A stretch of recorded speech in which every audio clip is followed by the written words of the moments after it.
जय श्री कृष्ण मित्रों, मैं प्रियंका स्वागत करती हूँ आपका जीवन और आध्यात्म में। कैसे हैं आप सब लोग मित्रों। लक्ष्मी जी की आज एक कहानी और लेके आई हूँ। ये है एक निर्धन ब्राह्मण की कहानी। चलिए कहानी को सुनते हैं। एक नगर में हरिदास नाम का एक निर्धन ब्राह्मण रहा करता था। वह श्री हरि भगवान विष्णु का बहुत ज़्यादा भक्त था। वह उनकी पूजा पाठ किया करता था। एक दिन वह पूजा करके मंदिर से वापस लौट रहा था। तभी वहाँ रास्ते में माता लक्ष्मी और उनकी बहन अलक्ष्मी बैठी हुई थी। माता लक्ष्मी बहन से बोली कि मैं इस ब्राह्मण के जीवन में प्रवेश करने जा रही हूँ। मेरे इसके जीवन में प्रवेश करते ही तुम इसके जीवन से निकल जाओगी। तब अलक्ष्मी बोली कि मैं ऐसा नहीं होने दूंगी। तब दोनों बहनों में यह शर्त लगी कि जो सबसे ज़्यादा श्रेष्ठ होगी वही हरिदास के जीवन में रह जाएगी।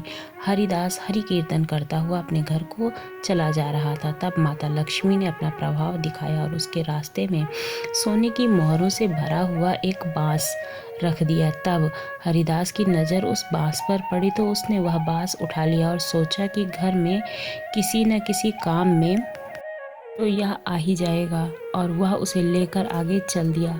कभी कुछ ही दूर चला था कि उसे एक लड़का मिला। उसने हरिदास के हाथ से बांस देखा तो उसने कहा कि पंडित जी, यह बांस आपने कहाँ से खरीदा है, मुझे बताइए। मुझे भी अपनी चारपाई के लिए ऐसे ही बांस की आवश्यकता है। तब हरिदास ने कहा कि मैंने यह कहीं से खरीदा नहीं है, यह तो मुझे रास्ते में पड़ा हुआ मिल गया। अगर तुम्हें इसकी ज़रूरत है तो तुम इसे रख सकते हो। तब वह लड़का जो था वो बोला कि आप इसका 1 रुपया ले लीजिए और यह बांस मुझे दे दीजिए। तब हरिदास ने वह बांस उसको दे दिया और 1 रुपया उसके पूजा की थाली में उस लड़के ने रख दिया और अपने घर की ओर चल दिया। वहीं मार्ग में खड़ी दोनों देवियां यह देख रही थी। तब लक्ष्मी बोली कि देखो लक्ष्मी, तुम्हारी सोने की मोहर सिर्फ 1 रुपये में बिक गई। अब मेरा प्रभाव यह है कि 1 रुपये भी उसके पास नहीं रहेगा। हरिदास कुछ दूर आगे चलने के बाद यह देखता है कि एक पेड़ पर फूल लगे हुए हैं। वह पूजा के लिए फूल तोड़ने की सोचकर अपनी थाली को वहीं रखकर फूल तोड़ने लगता है। तभी एक बालक आकर उसकी थाली में से 1 रुपये का सिक्का उठा ले जाता है। उसको कुछ पता नहीं चलता। वह फूल तोड़ने के बाद जब घर की ओर चलता है तभी उसको वह लड़का सामने से आता दिखाई देता है जो उससे बांस लेकर गया था। वह आकर बोलता है कि पंडित जी, अब बांस मेरी चारपाई में पूरा नहीं आ रहा है, आप यह बांस वापस ले लीजिए और मेरा 1 रुपया मुझे वापस दे दीजिए। हरिदास ने थाली में से 1 रुपया देखा तो गायब था। उसने लड़के से कहा कि बेटा, लगता है 1 रुपया कहीं गिर गया है, तुम मेरे साथ मेरे घर चलो, मैं तुम्हें 1 रुपया दे दूंगा, अभी मेरे पास पैसे नहीं हैं। वह लड़का बोला कि कोई बात नहीं, मैं शाम को आकर आपके घर से 1 रुपया ले लूँगा।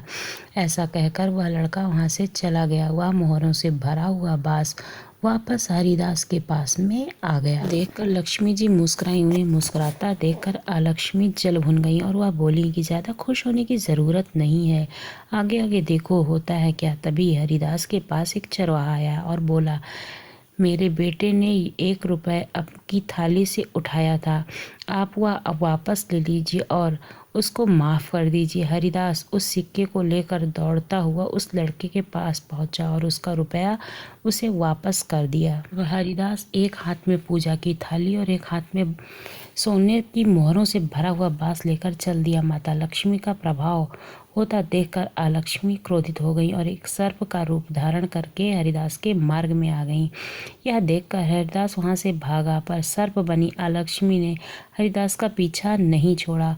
उसने डरते हुए बांस को सर्प पर जोर से मारा। जमीन पर गिरते ही बांस के 2 टुकड़े हो गए और उसमें से भरी हुई सारी मोहरें वहां पर फैल गईं। यह देखकर हरिदास की आंखें फटी की फटी रह गईं। हरिदास ने श्री हरि भगवान विष्णु और माता लक्ष्मी को मन ही मन प्रणाम किया। वह दूसरी ओर अलक्ष्मी हाँफती हुई पहुंची। उन्हें देखकर माता लक्ष्मी ने कहा कि बहन, किसी को देने से जो खुशी मिलती है वह छीनने से नहीं मिलती है। देखो, जब उस ब्राह्मण को धन मिला तो वह इतना खुश हुआ कि उसने श्री हरि के साथ मेरा भी नाम लिया।